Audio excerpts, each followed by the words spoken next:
I'm Beth. Welcome to the Monger Minute. I talk to a lot of people who have questions about cheese, and one of the most common questions, usually accompanied by a skeptical look, is, can I eat the rind? The short answer is almost always yes. After all, a rind is a terrible thing to waste. Let's look at some cheeses though, because there are a few exceptions to that rule. If you have a Gouda or a cheddar, like this one, coated in wax, don't eat the wax.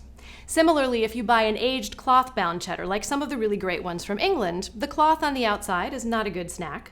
You'll peel it back and you may feel like the rind underneath is a little bit dry, a little bit crumbly. Go ahead and cut that away. Aged cheeses, like a Parmesan, a Manchego, or this Gruyere, have natural rinds that form as the cheeses age. There's nothing in these rinds that can hurt you, but they do tend to be old and dry and not really palatable. You may want to leave some of the rind on when you cut cheeses on a platter though, because it'll add some color and contrast to the cheese. And never ever throw away a Parmesan rind. Freeze them if you need to. The next time you make soup or tomato sauce, go ahead and toss the rind in the pot. It'll melt and add flavor to the liquid. Italian grandmothers have been doing that for centuries, and they know what they're doing. Now, here's a cheese called Tome Creuse. This one's from France. Younger, softer, natural rinded cheeses like this one have rinds that can look a little bit funky. This one's gray, it's bumpy, got a little bit of neon yellow on here. That's normal and it's fine. Lots of people think these rinds are delicious.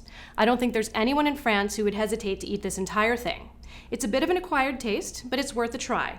These rinds have flavors of the cheese cave, which is part of the flavor of the cheese. If you have a soft cheese, a bloomy rind, a little wrinkly goat cheese like this one, absolutely everything is edible.